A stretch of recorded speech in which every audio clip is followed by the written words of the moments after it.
उपचुनाव के लिए प्रचार अभियान जोरों पर।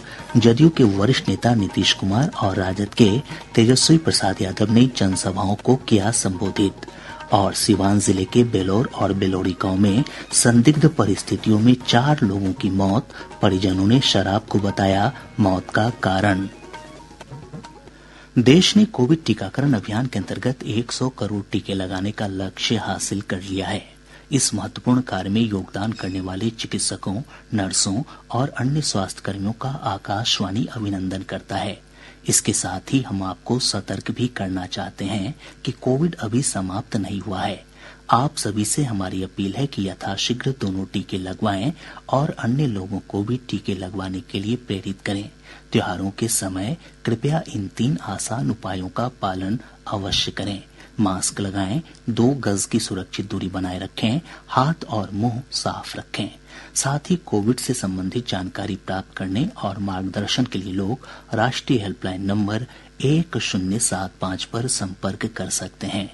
बिहार सरकार के हेल्पलाइन नंबर 104 पर भी जानकारी प्राप्त की जा सकती है। अब समाचार विस्तार से। प्रधानमंत्री नरेंद्र मोदी ने उत्तर प्रदेश के वाराणसी में एक समारोह में महत्वाकांक्षी प्रधानमंत्री आयुष्मान भारत स्वास्थ्य बुनियादी ढांचा मिशन का शुभारंभ किया।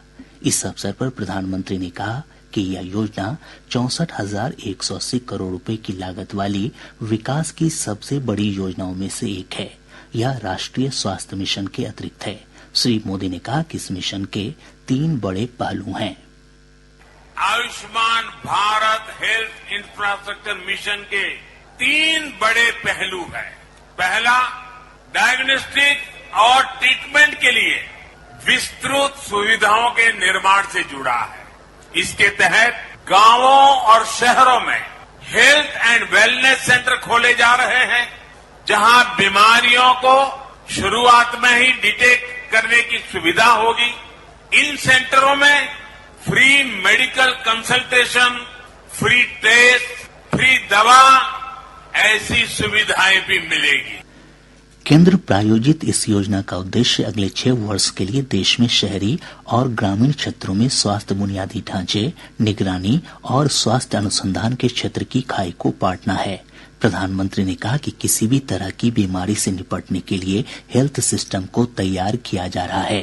भविष्य में किसी भी महामारी से निपटने में हम तैयार हो, सक्षम हो, इसके लिए अपने हेल्थ सिस्टम को आज तैयार किया जा रहा है। कोशिश ये भी है कि बीमारी जल्दी पकड़ में आए, जांच में देरी ना हो। लक्ष्य ये है कि आने वाले 4-5 सालों में देश के गांव से लेकर ब्लॉक, जिला, रीजनल और नेशनल लेवल तक क्रिटिकल हेल्थ केयर नेटवर्क को सशक्त किया जाए। इस योजना के तहत देश के 5 लाख से अधिक आबादी वाले सभी जिलों में ब्लॉक स्तर के अस्पतालों में विशेष देखभाल सेवाएं उपलब्ध होंगी। 600 से अधिक जिलों में क्रिटिकल केयर से जुड़े 35,000 से ज्यादा नए बेड्स तैयार किए जाएंगे। बाकी लगभग 125 जिलों में रेफरल की सुविधा दी जाएगी। राष्ट्रीय स्तर पर इसके लिए ट्रेनिंग और दूसरी कैपेसिटी बिल्डिंग के लिए 12 केंद्रीय अस्पतालों में जरूरी सुविधाएं विकसित करने पर भी काम हो रहा है। इस योजना के तहत राज्यों में भी सर्जरी से जुड़े नेटवर्क को सशक्त करने के लिए 24/7 चलने वाले 15 इमरजेंसी ऑपरेशन सेंटर्स भी तैयार किए जाएंगे। इस योजना का उद्देश्य 17 नई सार्वजनिक स्वास्थ्य इकाइयों का संचालन करना और हवाई अड्डों, बंदरगाहों और प्रवेश मार्गों पर मौजूदा 33 सार्वजनिक स्वास्थ्य इकाइयों में सुविधाओं को मजबूत करना है।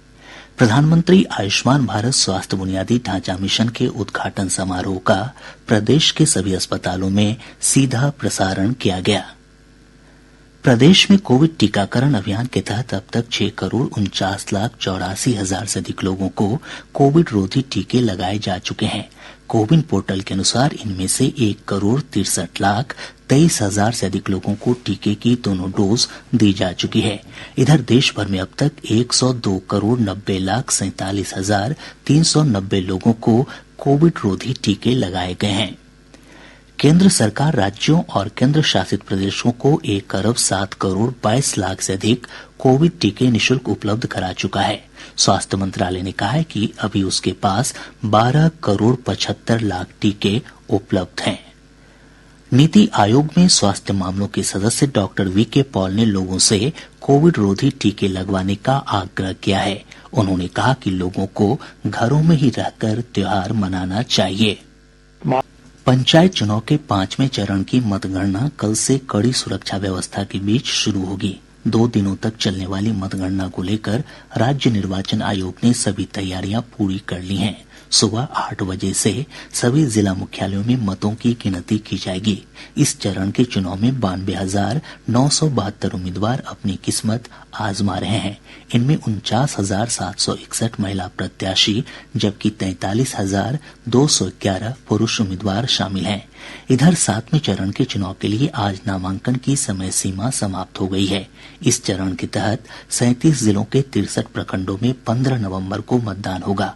28 अक्टूबर तक नामांकन पत्रों की जांच की जाएगी। वहीं उम्मीदवार 30 अक्टूबर तक नाम वापस ले सकते हैं। उसी दिन अभ्यर्थियों के बीच चुनाव चिन्ह का भी आवंटन किया जाएगा। मतों की गिनती 17 और 18 नवंबर को की जाएगी। दूसरी तरफ 10वें चरण के चुनाव के लिए आज अधिसूचना जारी कर दी गई है। नामांकन पत्र भरने का काम कल से शुरू होगा। इस चरण के तहत 34 जिलों के 53 प्रखंडों में मतदान होना है। उम्मीदवार 1 नवंबर तक नामांकन पत्र भर सकते हैं। वहीं नामांकन पत्रों की जांच की अंतिम तिथि 5 नवंबर निर्धारित है। उम्मीदवार 8 नवंबर तक अपना नाम वापस ले सकते हैं। इसी दिन अभ्यर्थियों के बीच चुनाव चिन्ह का भी आवंटन किया जाएगा। 10वें चरण के लिए 8 दिसंबर को मतदान होना है। 10 और 11 दिसंबर को मतों की गिनती की जाएगी। प्रादेशिक समाचार आप आकाशवाणी पटना से सुन रहे हैं। कुशेश्वर स्थान और तारापुर विधानसभा सीटों पर हो रहे उपचुनाव के लिए प्रचार अभियान जोरों पर है। विभिन्न दलों के नेता अपने अपने प्रत्याशियों के समर्थन में जनसभा और रोड शो कर रहे हैं। इस सिलसिले में जदयू के वरिष्ठ नेता और मुख्यमंत्री नीतीश कुमार ने आज कुशेश्वर स्थान और तारापुर में चुनावी सभाओं को संबोधित किया। श्री कुमार ने लोगों से विकास के नाम पर मतदान की अपील की। 15 साल मौका मिला था पति पत्नी राज में, क्या किया था बिहार के लिए, क्या स्थिति थी बिहार की, और आज जब हम लोगों को मौका मिला है तो बिहार को हम लोगों ने कितना आगे बढ़ाया है। सबके कल्याण के लिए काम किया है और लोगों को सिर्फ अपने परिवार की चिंता है, निजी परिवार की चिंता है, और हम लोगों के लिए पूरा बिहार एक परिवार है। इधर राजद के वरिष्ठ नेता तेजस्वी प्रसाद यादव ने कुशेश्वर स्थान के टेटिया बम्बर में चुनावी सभा को संबोधित किया। उन्होंने लोगों से भ्रष्टाचार, गरीबी, बेरोजगारी और महंगाई दूर करने के लिए पार्टी उम्मीदवार के पक्ष में मतदान की अपील की। तारापुर से लेके बिहार सरकार से लेके केंद्र सरकार से लेके सांसद ऊपर से नीचे सब एनडीए का, लेकिन बेकारी है, गरीबी है, बेरोजगारी है, अपराध है, अफसरशाही है।